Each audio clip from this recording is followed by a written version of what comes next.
And welcome back to Cottage Talk. I'm Russ Goldman. Joining me right now is Max Cohen. This is our post-match show of Fulham's 2-0 victory against Hull City in the FA Cup. Max and I are going to be breaking down this match. We'll be going through all the different points of the match. We'll be giving our analysis. We'll also, at the end of the show, be doing a new segment. We did this one time before called 3 Up and 3 Down. 3 ups in the match and 3 downs in the match. And we'll end with man of the match. So please check out the show. And I would recommend watching at the very end or listening because I think the last segment is going to be kind of fun. So before we do anything else, I have to welcome Max back to the show. Max, how you doing? How was your holiday? It was great. It was very relaxing. And nothing's better than seeing Fulham win 4 matches on the bounce, which is what we have. So this is the best form we've been in, certainly in the Premier League, in over a decade. So what a time to be a Fulham fan. Well, let me ask you this. That's a great point. I actually did a post-match reaction show with 5 takeaways. That was one of my takeaways, winning 4 in a row, that it really can turn into a habit forming. Winning can really become a habit. What are your thoughts on that? Do you think they could use not just the 3 victories in the Premier League, but this victory against Hull City? Do you think that can help them even against Chelsea? I think so. And I think, if you look at a lot of what we've done in recent years in the FA Cup, there have been many, many third round saddening defeats. Obviously, the most recent one I can think of that was the most traumatic was Oldham at home. Oh, and yes. even though, I'm just going to go out here and say it, I don't think we have a chance to win the FA Cup. I think we probably won't even get past the quarterfinals, if being honest. But Right.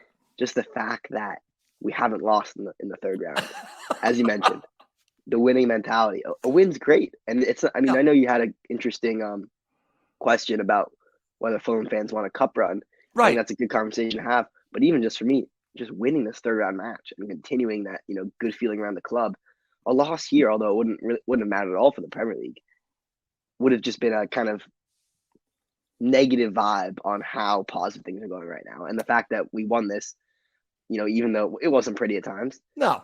just keeps on the momentum going, and we're chugging along, and the Fulham train is leaving the station again with a win. It sounds like I have Optimus Max with me today, which is great. That's fantastic, Max. And I look forward to going through this with you. Also, I want to mention, as always, please do subscribe on YouTube and Apple Podcasts. And I want to mention this. I want to give Max and Dan Crawford a big shout out. They actually did a very interesting episode of The Green Poll. I would highly recommend downloading and subscribing to The Green Poll. It's a fantastic podcast. Dan and Andrew and all those guys. Alan, there's a Goldman for you, Alan. So sorry I called you Andrew. There's a nice Goldman to start the show.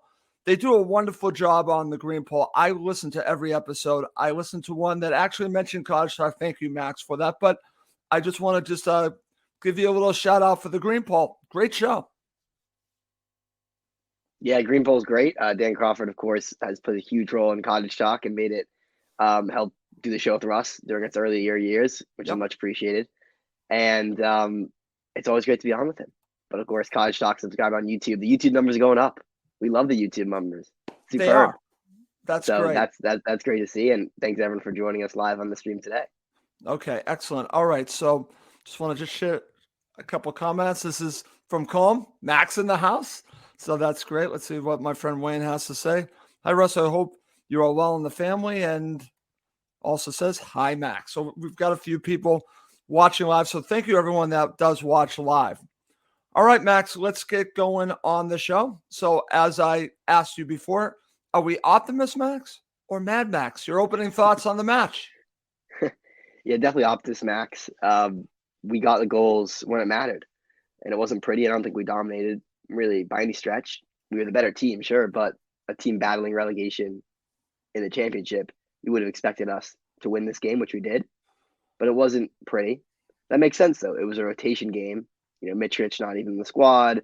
Paulini rested until the end. Yep. Some new defenders in there. Kurzawa, of course, got the start and got his goal. Happy for him. Rodak in. Tim Ream. It's a lot of changes in the squad. So it makes me optimistic that we got the win considering that. But I think in many ways it was kind of an FA Cup third round match against championship opposition. Okay. But the important thing was in past years we might have lost this game, and this year we won it 2-0. Kept the clean sheet as well. Absolutely. Great stuff to open the show, Max. And next, I just want to talk a little bit. We're not going to be focusing much on Hull City. We're not going to be, but I just want to get your thoughts on them. I mentioned that in my 5 takeaways. I wanted to give them credit for their endeavor here, their approach. They actually, I think, every time they had the ball, they were dangerous. And I think that's a credit to Liam Rossignol, the players. They had a game plan, and I thought it worked very well. And honestly, they should have scored pretty much to start the game. A terrible mistake, and we'll talk about a little bit, from Bobby Decordova. He just got taken advantage of there. But what are your thoughts about Hull's approach in this match? Very positive.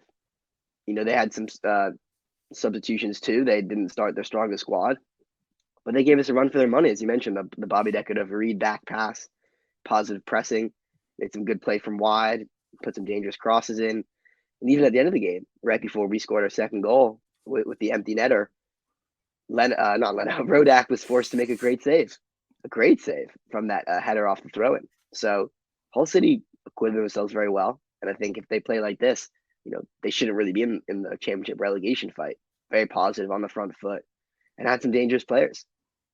Okay, totally agree. And I actually, watching that, I was actually impressed by them. Now, like we're talking about, it's an FA Cup match. How much can you take out of it for both sides? But I have to give credit where credit is due. And I thought, Max, that their approach could help Fulham even in the matchup coming against Chelsea, because when a team plays against you and forces you to be uncomfortable, and I think that's what we saw here. I don't think Fulham are as comfortable having the ball the majority of the time in the Premier League. I think they're still getting used to that, because the majority of the matches, they're the ones that don't have the majority of the play. So this forces them to go back to what it was like in the championship when they have the majority of the ball. And I think having an opponent like Hull City basically trying to take advantage of them on the counter was a positive that maybe they can use in the upcoming matches. Just my thoughts. Yeah, I think the quality of play, as you mentioned, is a good point. You can use that dynamic to play later in the Premier League. The other thing I think we can use on is, Vinicius starting up top. Yes. Did that work? Did that not work? Of course, Mitrovic is going to be suspended against Chelsea, right? So what do we learn from Vinicius? I'm curious to hear what you thought, Russ, because I'm still the jury's still out on him. Okay. He's going to be our backup striker, it looks like. Well, what's interesting about him, and I was going to bring that up in our 3 up and 3 down, because he's a candidate, but I just want to just share my view on this, because I watched the match back and I thought that Vinicius played well in the friendly against West Ham. I think the issue that you saw in this match is that when they play the ball to his feet, I think he struggles. I think if they treated him a little bit more like Mitro with more crosses in the box, maybe, just maybe, we would see more from him. I understand that the jury is out on him, but I still want him to play, and I don't think he was horrific in this match, but I think he does struggle when they try to get balls at his feet. That's the way I look at it. I like to see more crosses to him. That's a good point. Yeah, where were the crosses yesterday? Right. Yeah. It doesn't look like we're playing to his strengths, I guess, in that situation. That's my point. Because everyone says he's not like Mitro. He's different than Mitro. He might be different than Mitro, but I think that he might be able to, as we saw against West Ham, get on a couple of headers and score some goals. Yeah, because that's where that great goal came from in the friendly, right? Crossing from the right, and he's on the end of it. Yeah. Exactly. So that's my point. But we'll get more to talking about Vinicius when we talk about 3 up and 3 down. I'm curious if he's going to be in your down, but we will see. All right. Let's now talk about the starting 11. There were several changes here, Max. So when you saw this, what was your first reaction? No Mitro, so just total rest mode. That's fine with me. I was excited to see Kurzawa because, his first match was the Newcastle thrashing, right? And his only match. Yes. So even though he got the goal, before that, all eyes for me certainly were on him because I didn't know what we were going to get. Still surprised to see Bobby Decordova at right back and no Mbabu anywhere. I mean, is Mbabu a Fulham player right now? If he can't get even on the bench for an FA Cup match, I'm seriously concerned. So I don't know what's up with that. But the fact that we don't really have a backup right back was maybe concerning because I'm sure Decadova-Reid would have loved some rest and maybe would have loved not to play defense. Of course, Rodak, first time seeing him in a while, happy for him. And then the players who kind of stuck around, Harrison Reed, Pereira, shows how central they are to our team, but also shows the limits of how much we can rotate because we don't have really replacements for them in the same sense. I mean, Chalama, sure, but they still played. And then, the Welsh wingers, James and Wilson, good to see them get a run out. They both need game time. And James got his goal. Good for him. Absolutely. And when I looked at the starting 11, I was actually relieved because I did not want to see Mitro included at all, Max. I want him to rest. Obviously, he's going to be out for the Chelsea match, but he's not 100%. I want to get him to as close to 100% as possible. I think this was a smart move by Marco, along with maybe resting Willian. I'm putting Willian here. Willian was rested as well. And Willian has given you so much because I think Willian's going to be a starter for the rest of the season. I'm going to get your thoughts later on when we talk about Maynard Solomon, because I think ultimately they might be your two wingers. And it's strange to say because Maynard Solomon has played the majority of his time on the left. This match, he played on the right. Is that a precursor to what we might see? I don't know. I'm just throwing it out there. But we'll talk about Maynard Solomon in a bit. But for me, the big news was Mitro not being included. That what stood out for me, and I was happy about that. I was happy to see Rodak get a run out. I thought maybe he might go with Luke Harris. I actually thought he might start him, but he went with Pereira instead. I get that because I would actually like to see Luke Harris get some game time. Unlike another midfielder at Liverpool, not to be named, no one in particular. I don't know, someone that left this season really not playing in an FA Cup match. I don't know. I think everyone knows who I'm talking about in that, but I thought that we might see a little bit from Luke Harris, but I get it. I understand why. He actually went with a fairly strong side, Max. So maybe it goes to the point that winning is infectious and you still want to put out a strong team and also really respect the FA Cup. Yeah, I really thought he struck a good mix. Having this conversation more in depth at the starting 11, a good mix of starters, bench players, and not all youngsters. Because sometimes I think that's the danger in the FA Cup is you put a bunch of 18, 19-year-old academy products in, and then you match them up with older bench players, and that's not the recipe for success. And we've seen that certainly a lot. I would have liked to see Luke Harris though. That's one thing I want to say is that he's someone who we've seen a lot this season. He's spoken very highly of by Marco Silva. Yesterday felt like a time when you could have thrown him into the mix, and he didn't even come off the bench actually. So, okay, very good. All right, let's before we move on, I want to share this comment from Steve Reynolds. Should have rested Pereira as he's gone from a full season in Brazil to the Prem. Needs to have a break. Actually, that's a very good point. What are your thoughts about that, Max? yeah, I mean, he did get a break over the World Cup, to be fair, but I think Pereira is just a competitor. I think he loves to play, loves to win. I don't necessarily have a massive problem with that, but yeah, maybe Harris instead of him as an earlier sub. Yeah, right. That's where I was kind of going because initially when I went through my starting 11, I had Pereira in there. And then I thought about it. It's like, well, wait a minute. Why not give Luke Harris a shot there? But Kearney played as well. I thought Kearney did quite well. Kearney played. Good start for him. Absolutely. Let's see what else we got. My friend Trevor says, I'm up for a cup run. I'm up for one too, as long as it doesn't interrupt our Premier League team. I'm up for that too. I'm not against it. I'm now on board. Russ is on the train. I'm on board. I'm on board. Okay, very good. All right, Max, let's break down this match. Let's get to it. Let's talk about the first half. And I think the best place to start would be the opportunity from Hull City early in the match. So let's talk about this because I'm watching this thinking, what are they doing? And to the credit to the Hull City player, he knew exactly what he was doing. He took advantage of Bobby Decadova-Reid and just got the ball. It's unfortunate he did not score. So this was an early warning that Hull City were up for this match, Max. Yeah, I think that situation shows you what happens when you play a winger in that right back position. in terms of Bobby that could have read. And 90% of the time, he's fantastic, which is a credit to him. Because there are a few players in the Premier League who I think could transition from an attacking sense of goal scorer to playing right back and cut it at this level. But, the other 10% of the time, he plays that like an attacker. And when the ball's coming up over your shoulder as an attacker, you try to control it. You try to take it down on your feet. And if you miscontrol it, it's not the end of the world. The defender gets it back and you just kind of jog back and go about your day. But when you're the last man, and when the keeper, your own keeper, is right in front of you, you can't. If you can't take that down, you have to hit that first time and hoof it out.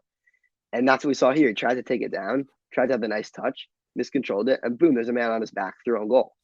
I do think small credit to Rodak because I think he did come out well and narrow the angle. And it was actually a very poor finish, but it had to be a poor finish because Rodak took away most of the goal from him and he just kind of scuffed it. So that definitely was an early scare. And if that goes in, it's a different match.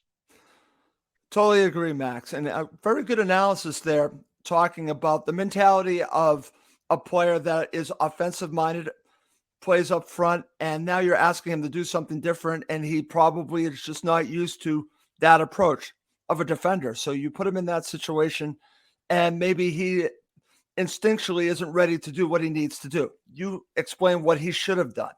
So it's an interesting situation with that because I think he can fill in at right back when you need him, but I think that there are some deficiencies, and it's just naturally because he's not a defender. He's not meant to be a defender. He is an attacker. So that's some of the things that you're going to see. It also, and I'm going to say this again, it just shows the situation with Kevin and Babu. Max, your thoughts? Yeah, I was just going to bring that up too. I don't know. I mean, we paid what, in the region of £5 million for him? That's not an insignificant sum in this day and age. It's not a lot, but we invested in him. This is a former Switzerland international who, in many ways, played himself out of the World Cup team in his time at Fulham. It's very sad, and I mean, he's played, and we have to remember there were times of promise. When he swung in that cross and the assist for Mitro at Brentford, he made a couple of good substitute appearances, and they made a couple of really poor substitute appearances when it just looked like he forgot how to defend. We haven't seen him in months. I am concerned. And is it fair to say his Fulham career is over? I think so, Max, honestly, because as you might have seen, there's a lot of speculation with two right backs. So that tells you that potentially they're going to bring in a right back and offload him, which would be a little bit of a bad situation for Fulham. It looks bad. It looks really bad. For those who like to take shots at Tony and the recruitment team, this is one that you could take a shot at. You absolutely can. Yeah. Because this would be a miss. But there have been hits too. So let's be even-handed on it. But right now, they got this one wrong. Yeah. And I think you're right. It is instructive that this is the situation we're talking about. And there's so many other hits, which is making the Mbaba situation not very relevant, to be honest. It's not like this is the main issue facing Fulham. It's kind of a tertiary issue. So, good for the recruitment team in that sense that, Palhinha, Pereira, Willian have done so well. Leno has done so well that this isn't really on our radar. Yeah. Very good there, my friend. Very good. Good stuff. All right. I'm just going to share some comments right now, and then we're going to move on. This is from Showtime 53. Happy New Year, all. Wow, this team just keeps winning. Now, here's another one that I'm going to mention. Question chat, does Peacock hold the cup rights? They don't. Actually, I'm watching ESPN Plus as we do this show. I'm watching Leeds United lose 2-0 to Cardiff City right now. They're down in the... That's funny. Which is kind of interesting. It's actually on as we're doing this show. So ESPN Plus has the rights to the FA Cup. And do you remember, Russ, when we were playing QPR, I think that was 2 years ago in the FA Cup, and ESPN Plus went down for like 20 minutes and no one could watch the first half? Do you remember that? I remember that, Max. Yeah, that was fun. Oh, God. Yeah, ESPN Plus is listen, I still have it. I pay for it, and I like ESPN Plus. I don't have any issue with ESPN Plus, to be honest with you, but they do hold the rights, and Peacock has the rights to the Premier League. So, and what's great about Peacock is that's just part of my my account with Comcast. So it's all good. It's all good. I don't have to pay any extra for watching every match in the Premier League. In case anyone's wondering about Peacock. I love it. And Max, I don't want to talk a little too much about it, but I'll just say we have an advantage that I feel bad for with our friends in England, that we can watch every match in the Premier League. Yeah, Peacock's great. Very good. And I love Peacock because during the World Cup, when we had the terrible Fox Sports announcers doing the games, you just watch on Peacock and you didn't have to listen to them. You could listen to the Telemundo Spanish version. It's perfect. Yeah, it's funny because I've heard a lot of commentary on it, and yeah, Fox was horrible. We'll just leave it that. Let's move on. Let's not focus on the games announcers and pundits here in America, because right now there's a lot going on with a separate situation that Max and I know a lot about right now with the U.S. men's national team. Coach, if you want some drama, if you want a soap opera, you should check out what's going on with Greg Berhalter. Just Google Greg Berhalter and you're going to see a ton of stuff right now. That's all I'm going to say. Max knows exactly what I'm talking about. We're not going to talk about that because it's a Fulham show. So, Max, let's now talk about the goal. Now, I'm going to look at it a couple of ways, because I'm going to ask you, and I said this to you, and you were surprised by me asking you this. I think Kurzawa might be offside. Now, there's no VAR in this match. There's VAR in some matches in the FA Cup. I'm not 100% sure of the rule on this, but I believe it has to do with the Premier League, and potentially both clubs have to be Premier League clubs because we're in the league that uses it. But in this match, there was no VAR, none. There's no VAR. So before we talk about Kurzawa in general, just your thoughts on the goal. And at the time, did you think it was a good goal? Yeah, I thought the shot from Wilson, very good shot, forced the keeper into a save. He parried it, obviously not far enough. Kurzawa, very good attacking instincts to, kind of drift into the box when no one was marking him. I don't think he was offside. I think he's leaning and his arm is offside, but that's okay. It's measured from your shoulder. So I think he's fine. And it was actually a very confident first time volley finish right in the corner. I mean, it looked like he was going to miss actually, but I thought it was very controlled, taking a second look on the replay. And credit to him, left back, FA Cup, popping up in a good position, his first match since the fall. Delighted for him. Yeah, so am I. And it's funny, we'll probably bring him up when we talk about 3 up and 3 down. And what's interesting about him is that I think it was a mixed bag, Max. I saw some positional issues, especially in the first half, getting caught out more than a few occasions. I think some of it has to do with match fitness, not playing enough. But it's funny, you were talking about crosses. He actually, I thought, did some decent crosses in this match. And I think he shows his ability. We just haven't seen enough. I'm not putting him in the Mbabu camp yet. I'm not putting him there because I think we need to see more. I think he can be valuable. I just don't think he's played enough, Max. But your thoughts about Kurzawa as we talk about the goal? Yeah, again, it is so tough to evaluate because everyone's going to talk about the goal, which is great, but we've only seen him play, a game and a quarter for Fulham. Right. There's such a small sample size to view him in, and he wasn't defending against Premier League opposition. He didn't look the most solid. I have a friend who supports PSG, and he kind of was giving me some stick. He's like, "Thank God we offloaded him to you." And they said to him last night, "Hey, he scored," and he said, "Yeah, I don't care. He's totally way past his prime." So I think that's fair. He wouldn't be playing for Fulham if he wasn't past his prime. I don't think he played at all last season, right? Rehabbing from an injury. This is a player who desperately needs game time. But currently, that's okay because we have Anthony Robinson as our, by far, first choice left back, which is kind of a surprising thought. Didn't think I'd be saying that, a year ago. So good that Kurzawa has the confidence. It doesn't look the most, as you mentioned, positionally sound yet, but that comes with game time. Okay. Excellent analysis there, my friend. And that's kind of where I was going on that with him. Unfortunately for him, he's not going to play. He's just not going to play because Anthony Robinson's proved me wrong. Okay. I was one that wanted an upgrade, Max. I said it time and time again, and I'm glad that he proved me wrong. And I also want to mention, because it is Curse of the Goldman, and so Steve Reynolds actually mentioned this. As we're doing this, Leeds United scored. So hey. there you go. Hey. Okay, very good. All right, back to it, my friend. Just give me your overall thoughts on the first half. The goal obviously was a big moment. It's great to go into the halftime 1-0 up, but a bit choppy. We weren't dominating as I think we thought we'd be. And that makes sense considering it was a new starting 11. These players hadn't necessarily played together all the time. So, all in all, just happy to go up 1-0, 1-0 ahead. That's the most important thing in the FA Cup, to get that early goal. Because the longer that match stretches on 0-0, the more the fans get in it, the more Hull thinks they have a chance. So, happy with it. But again, it wasn't a vintage Fulham performance, and we didn't seem like we were a team. We were seventh in the Premier League. And that's mainly because the team we put out there wasn't our best team. That's okay. And I'm just looking at Shea Ojo scored for Cardiff City, apparently. I didn't know that. Fulham legend. Fulham legend. That's funny. Okay. All right, my friend. Let's now go to the second half. And Fulham made several substitutions.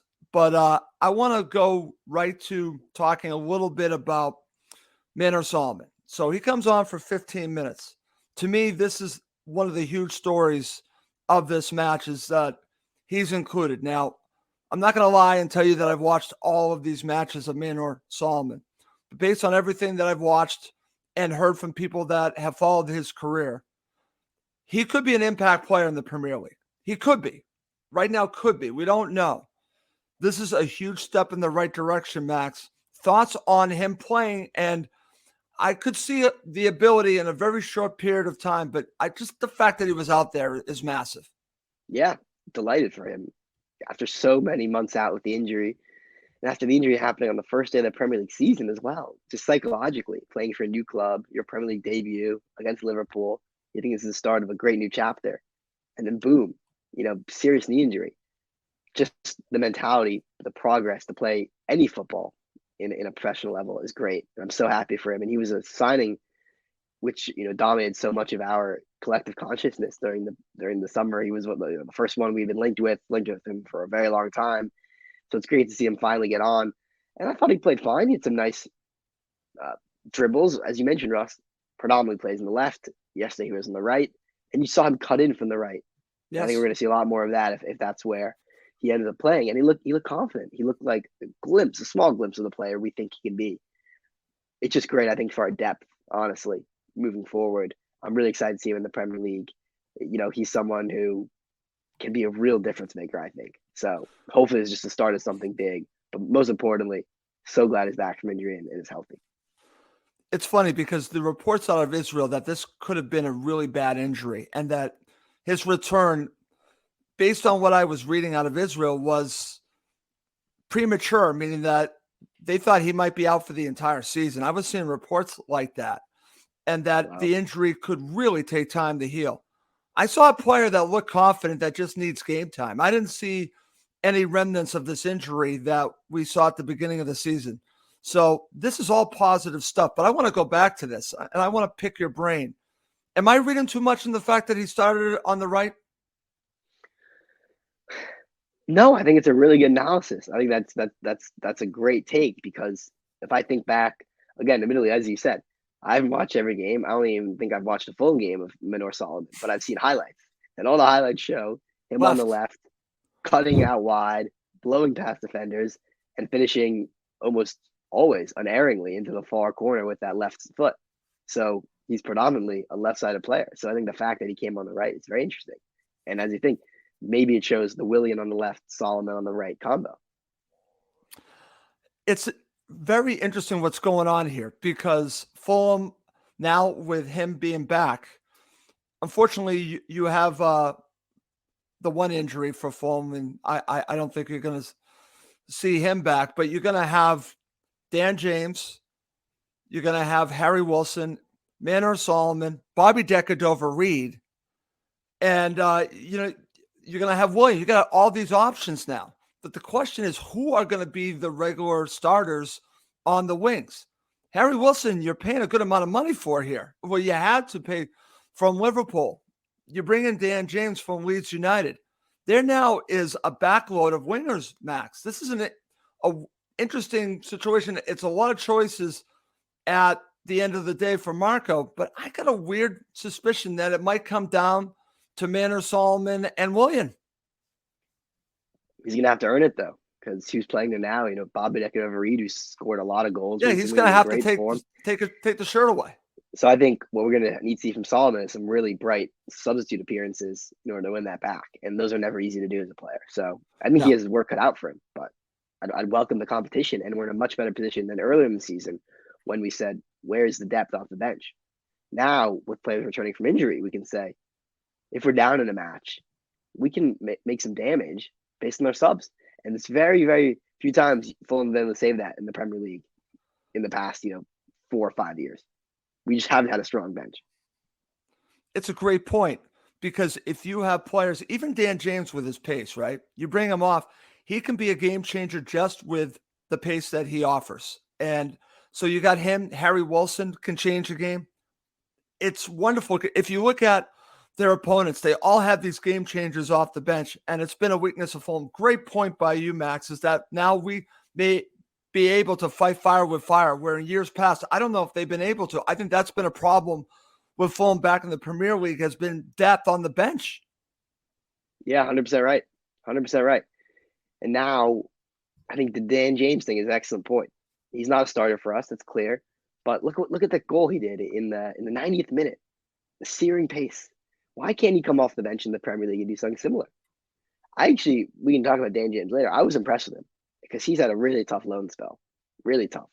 Some of those substitute appearances, he's just seemed miles off the pace. Yep. Like he forgot how to play football, doesn't know how to pass, doesn't know how to keep the ball, doesn't know anything about the phase of the game, losing the ball at inopportune times. But what he showed yesterday were glimpses, and hopefully a winger is such a confidence player. Right. He needs that. Good point there, Max. All right. I just want to share one more comment about Manor, and then we'll move on. Surprised, but also happy that he played on the right as opposed to the left. I agree with you, Steve. We'll see if this is a precursor, if me bringing this up, there's more to it. We'll only know in time. And as Max said, Manor Solomon still has a lot to prove. He needs to take the shirt away from someone like Bobby Reed, who has earned the shirt. He's earned his place. So you have to earn your way to get in that shirt. So there's a ways to go on that. Very good point. All right, let's see what else we got from my friend here, Showtime 53. Solomon is one of the best on the ball. Great candidate for winger. Is Harry Wilson tired or something?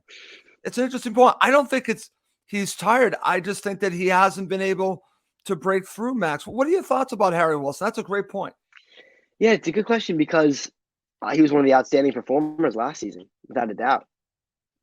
His assists were superb, but now he seems a little bit off the pace. I think that's a good analysis from Showtime, is that maybe the pace just isn't there for the Premier League in this top level. He's very good when the ball's at his feet and he can kind of whip in those in-swing crosses, but he's not someone you associate with the pace of Solomon or Dan James.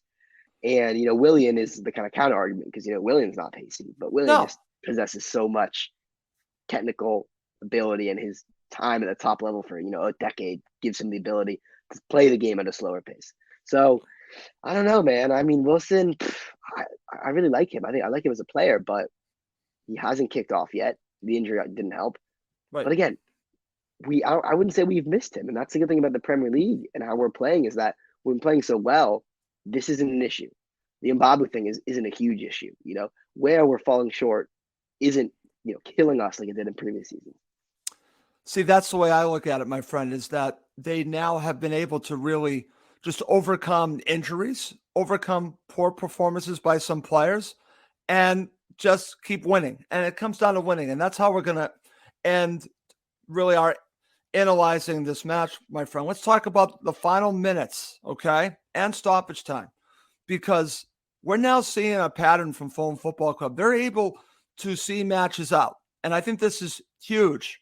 Your thoughts on how they saw the match out? Yeah, it wasn't pretty. Hull did pump everything they had at us. The main moment I'm thinking of is that great save by Rodak, that tip over the bar from that long throw. We were under the cosh completely. Definitely, some desperate defending. We subbed on defenders at the end of the game, which showed you how it was going. But thankfully, the awareness from Tosin when that ball came up to him and the keeper was in the box, credit to him to look up and just hit it. Because a lot of defenders might not do that, or they might just hit it wide. But he saw there's a chance on there. Okay, excellent stuff. I really, again, like the fact, Max, that when we look at these 4 victories, they've won them in different ways. But the last 2 especially, they have seen the matches out, Max. And I would say in years past, I'll use the Yule years as an example. I would always feel that they would give up that goal. I don't feel that way with this team. No, you're right. It's a different type of mentality, a different type. And when you have a player like Dan James on the pitch, you can play those outlets and you can seal the game. And I want to give credit to him because I think this is very similar to what happened in the Southampton match when he won that late penalty. He'll run, and he'll put defenders under massive pressure. And the last thing you want, just ask Bobby Decker to read, the last thing you want as a defender when the ball's coming to you is a player running at 100 miles an hour trying to pressure you. And that's what he did. And he kept his composure. It was an empty net, but still, he had to score. And he did that. Exactly, Max. He had to score, and he did score, and that's the bottom line. And Fulham hold on. Well, I shouldn't hold on. They build on their 1-0, and they win 2-0. They found a way to get all 3 points, and obviously, well, not even get all 3 points. There's another Goldman for you. Win the FA Cup match and move on to the next round, where everyone keeps telling me they're going to end up playing Man City. Hopefully, that's not the case.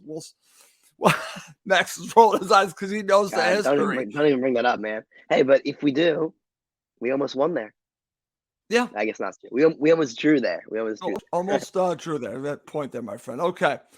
Coming up next to end the show, Max and I are going to go up, discuss our 3 up and 3 down, which should be interesting, and we'll end with man of the match. Okay, Max, let's end this show. And we've done this before. I think this is an interesting way to do it. And again, it's not really intended to basically go at any players or anything like that. It's just to talk about their performances in this match like we would anyways. If we were doing player ratings, we'd be doing it. So we're going to do 3 up and 3 down. In this case, we're actually going to start with our 3 down. So give me your third player who had a poor performance for Fulham. Poor performance. That's tough. I wouldn't say anyone really had a poor performance off the bat. That's actually a good question, but maybe Harry Wilson. But he did that. Okay, I'll say Vinicius. I'll say Carlos Vinicius because he just didn't seem in the match, and he didn't do much, I think, to convince Fulham fans who were skeptical of him that he was the man forward. So, Vinicius. Okay, you're going with Carlos Vinicius. Okay, who would be your number 2? Even though Wilson did have that great shot that led to the assist, I'd probably say Harry Wilson because I think he was another player who maybe didn't step up as much as he wanted to. Okay. We haven't talked about them. I'm going to put them in my down just because I don't think we've seen enough. I know it's probably pretty harsh. What are your thoughts about the pairing of Diop and Tosin? Yeah, I mean, it's an interesting one. Theoretically, 2 similar players in terms of size and stature and how they want to play the game. But I think it's clear that they're both competing still for that number. There's 2 spots at Tim Ream. I think they both wouldn't want to have that situation be the case. They both think they should be the starter. So, yeah, it wasn't super solid, honestly. If you think about the opportunities Hull had, Hull didn't sit back. Hull came at us. They had 7 shots in total. We had 10. And if I think back to that, again, that great save by Rodak, right? The marking wasn't great. So, and there were other instances, when that situation was narrowly offside. Hull City a lot of cross in the box and some free men. So, yeah, I'd say it's fair to put the center back pairing maybe as a slight down just because we did keep a clean sheet, to be fair, but it wasn't convincing. Okay. Before we go to our 3 ups, okay, would you put Kurzawa in your down? No. Okay. Because he scored the winning goal. You can't put someone who scored the winning goal in a down, especially a defender. Okay. For the mistake, would you put Bobby Decker-Dover-Reed in your down? Yeah, I don't know. I mean, that's maybe a bit harsh, but I can see that happening. He made the big mistake in the match, so maybe. I think it's him versus the Tosin and the Diop pairing. That might be in competition for that final down. Okay. Yeah. All right. Good stuff. All right. Let's do the part I would prefer to do, the three ups. And that will end with the number one up, which would be your man of the match. So let's start with number 3, Max. Who would be your number 3? I'd say Dan James. Dan James, Okay. three. I think I kind of agree with that. yeah, two instances that really stand out was, of course, the goal at the end, which was great, and then the situation, which was earlier in the second half when he was played through, and he took that huge touch, and you're thinking, oh no, it's going to go out of bounds, and he shows amazing speed. Again, the pace is just off the charts to keep it in and actually put in a very dangerous cross right across the box. So situations which Dan James can build on for confidence, and hopefully won't get the kind of huge criticism he gets from Fulham fans, which I think some of it is fair, but he needs to take the confidence, take the wins, and just kind of shut out the noise. Okay. I like Dan James as your number 3. How about number 2? It's tough here. Now I put myself in a spot because You have. I think Kurzawa was good. I think Kurzawa was a good one for number 2. But then who's number 1? I think it's obvious who number 1 is. Okay, I'll do Kurzawa for 2. Okay. He got the goal, and for a left back, it's a very good finish, very controlled. A lot of players in that situation. Look, this is a different type of situation. Yeah. But I think it was Iosi Perez in the Leicester match who missed an open goal from 5 yards out just because he tried to hit it too hard. And what Perez did was just not Perez, what Kurzawa did here was just finesse it, just cushion it. And that's a very good finish for a left back. So he's number 2 for me. Okay. Number 1, it would be your man of the match. If you're watching live, feel free to share who your man of the match was. I think I know who Max is. I'm going to say Marek Rodak. Max? Yeah, sure. Why not Rodak? I think that is, he kept us in the match, a lot of good saves. And it's not easy for a keeper like him who, in the psychological aspect, again, I mean, football's such a mental game. And to get us promoted, for the second straight time, and then to be dropped again, that weighs on the keeper. And I think he must feel a lot in his life that he's just been discarded, that he's the guy to get him promoted and he's never good enough at the top level. And, he's just kind of given the scraps of an FA Cup match. So to come in with the mentality he did, to not let his standards drop, to put in a very impressive clean sheet performance, credit to him. Honorable mention, also Russ, this isn't a player, but Marco Silva, coming back to his old club, his first club in England, Hull City, a lot of memories there. A very professional job. Must have been some mixed emotions for him too. And he did a great job, I think, managing this match. Okay. I'm glad that you mentioned Marco. Chris Goodwin has this to share. Our Liverpool supporter, friend of mine who's a Patriots fan. By the sounds of his performance watching Russ yesterday, you have to go with Rodak as man of the match. I agree with that. Okay. Max, we do have a couple of comments of other things. This is one that we talked a little bit about. Sorry, that's the wrong one. There's a Goldman for you. It would shock me if I have a couple more before the show ends. This is the interesting one. We've already talked about Vinicius. Does he worry you? I'm going to say he does not worry me in this match because we saw it against Manchester United. I think he's going to be fine. He's not Mitro, but I think that if you treated him a little bit more like Mitro with crosses in the box, you might be rewarded. I think part of it has been the strategy to play at his feet. Yes, I think that's right. But I think I'm still worried. Just because, going to Chelsea, playing Chelsea, yeah, they're a team in poor form, but you need all of your best players firing on all cylinders. And Vinicius is not one of our best players, and he's not scored a goal for us in an actual match yet. And that worries me. When he was striker, he hasn't scored for you. That doesn't inspire confidence leading the line. It just doesn't. Neil Stewart says he'd put Bobby Reed up top for his Chelsea. I was just going to say false 9. BDR might not. I'm not sure if he's my first choice, but I like the idea of it. Maybe this is crazy, but Dan James, just let him run, go crazy, just let him go like a gerbil up there, just sprinting for 90 minutes, headless chicken. But yeah, I think. But if I'm not against Neil's idea here, if he did put a non-striker up top, I think Vinicius, although I might like it, his confidence would just totally fall out from under him if he's like, if I can't even be. I'm the only other striker at this club, and if I can't start a game, what does it say about him? Okay. Just want to share this comment from our friend Colm here. He said man of the match, Tom Kearney. We didn't even mention him. I think that's a good shout. Yeah, I think he should be up there. I'm not sure man of the match, but yeah, I think he played a good game and calming influence. I like those words. It's true. Okay. Now this is from Showtime, who we've been sharing some comments from. No man is Mitro, but he doesn't offer much to me. That is my worry about this club. Give me the outright second score. It's true, just not there right now. And I think, I saw some people in the comments earlier saying to take us to that next level, we need that second striker. I think that's true. But the club, I think, fairly enough, didn't invest a massive amount in that second striker this offseason just because there are other more pressing concerns. But, if we stay up this year, next season, why not go out and try to get another striker? Okay. Excellent stuff. Great show. Max, it's so good doing the show with you.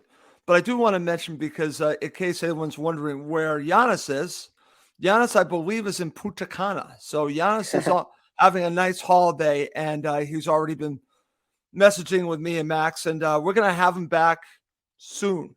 The three of us will be back soon. As I said to Max, I see the three of us as the Fulham Three Amigos, because we really love talking Fulham all as a threesome. I think it works really well. So Giannis will be back soon. But Max, before we go, final thoughts. Yeah, just great to the show with you, Russ. Good start to 2023 from Fulham, and we love it. We love talking about Fulham. We love talking about wins, and thanks for everyone for tuning in. Another great discussion in the comments, and we really appreciate everyone on YouTube, on Facebook, on Twitter, anywhere. Great to see the Fulham community so united, and it really is the best Fulham team I can remember seeing since, the Hodgson days, you could argue. Yeah. Before we go, I'm going to share this because I'm not going to disagree with my friend Chris here. Max Cohen for emergency striker. Let's do it. Let's do it. Let's do it. I have a futsal match on Tuesday, so I should be in great shape by Thursday to fly over. Okay. Awesome show. This has been a great show. And thank you, everyone, for all of your comments. And Colin, thank you for saying this. We really appreciate it. We're trying to give a good variety of different types of shows. That's what we're trying to do here on Cottage Talk. But that doesn't mean that we're going away from the standard fantastic shows that we do. And I would say one of the standouts of Cottage Talk is doing the show with Max and Giannis. I wouldn't change a thing from that, because it's so dynamic, so wonderful to do. I look forward to that. And I was a little bit disappointed that Giannis couldn't join us. I wish I was on a holiday with him, actually. So that'll be an interesting way to end the show. Just want to mention, as always, please do subscribe on YouTube and Apple Podcasts. It helps other Fulham supporters find us. Okay. Well, that's going to do it for this episode of Cottage Talk. For Max Cohen, I'm Russ Goldman. Thank you as always for watching and listening to Cottage Talk, now part of the talkSPORT Fan Network.